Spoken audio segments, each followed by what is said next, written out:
इस कहानी की शुरुआत होती है आज के पाकिस्तान और उत्तर पश्चिमी भारत के इलाकों से, जहां लगभग 3300 ईसा पूर्व में एक क्रांति जन्म ले रही थी। जब दुनिया के बाकी हिस्सों में इंसान कबीलों में रह रहे थे और शिकार पर निर्भर थे, सिंधु नदी और सरस्वती नदी के उपजाऊ मैदानों में हमारे पूर्वज दुनिया का पहला नियोजित शहरीकरण यानी अर्बन सिविलाइजेशन खड़ी कर रहे थे।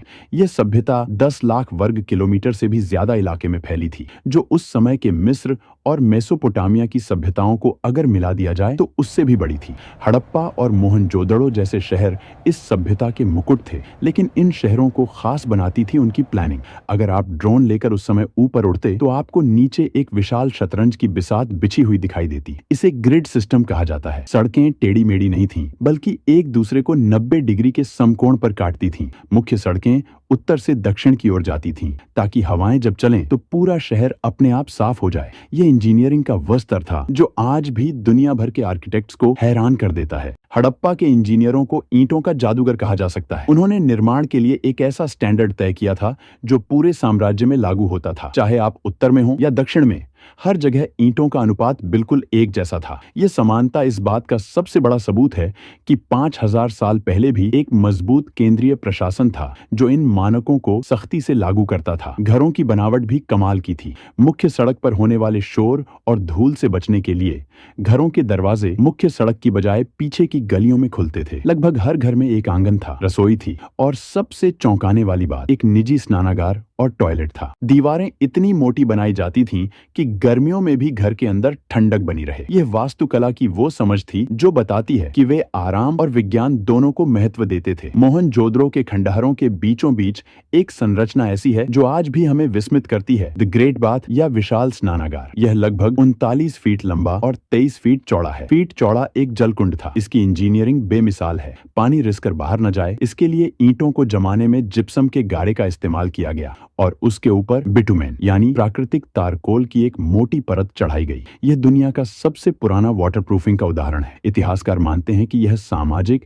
या धार्मिक अनुष्ठानों के लिए इस्तेमाल होता था, लेकिन पानी की कहानी सिर्फ यहाँ तक सीमित नहीं थी। गुजरात के धोलावीरा शहर ने तो जल संरक्षण में कमाल ही कर दिया था। यह शहर रेगिस्तान के बीच में था, इसलिए वहां के इंजीनियरों ने बारिश के पानी को इकट्ठा करने के लिए विशाल जलाशय और बांध बनाए। उन्होंने चट्टानों को काटकर ऐसे चैनल बनाए जो नदी के पानी को शहर के बड़े टैंकों तक लाते थे। धोलावीरा का जल प्रबंधन सिस्टम आज भी आधुनिक हाइड्रो इंजीनियर्स के लिए एक केस स्टडी है। हड़प्पा की अर्थव्यवस्था की रीढ़ थी उनका व्यापार, और इस व्यापार का केंद्र था लोथल। गुजरात के तट पर स्थित लोथल में दुनिया का सबसे पुराना जात मानव निर्मित बंदरगाह मिला है। यहाँ ईंटों से बना एक विशाल बेसिन था जहाँ समुद्र से आने वाले जहाज लंगर डालते थे। यहाँ से हड़प्पा के जहाज तांबा, हाथी दांत, मनके और लकड़ी लेकर मेसोपोटामिया, आज का इराक, ओमान और बहरीन तक जाते थे। मेसोपोटामिया के प्राचीन लेखों में हड़प्पा को मेलुहा कहा गया है। सुदूर देशों में मिली हड़प्पा की मोहरें इस बात का सबूत हैं कि उनका व्यापारिक नेटवर्क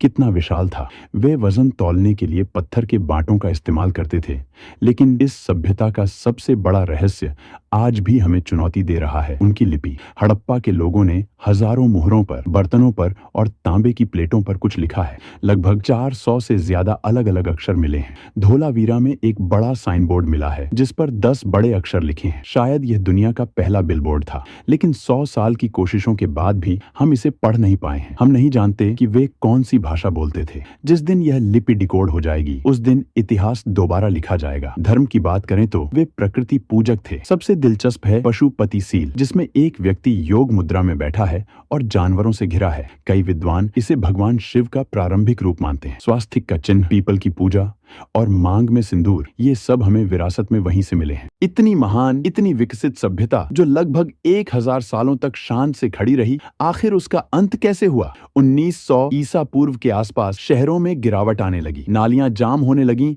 और व्यापार ठप पड़ गया। पहले माना जाता था कि आर्यों ने हमला किया, लेकिन अब विज्ञान ने इसे नकार दिया है। असली कातिल था जलवायु परिवर्तन। सैटेलाइट इमेजरी बताती है कि उस समय सरस्वती नदी, जिसके किनारे सैकड़ों बस्तियां थीं, वह सूखने लगी क्योंकि टेक्टोनिक टेक्टोनिक हलचल ने उसके पानी को यमुना की तरफ मोड़ दिया। दूसरी तरफ सिंधु नदी ने अपना रास्ता बदल लिया, जिससे भयंकर बाढ़ आई। मानसून कमजोर पड़ गया और सूखा पड़ने लगा। जब पानी ही नहीं रहा तो शहर वीरान हो गए। लोग अपने शानदार घरों को छोड़कर पूर्व और दक्षिण की ओर गंगा के मैदानों की तरफ पलायन कर गए। वे मरे नहीं, वे बस बिखर गए।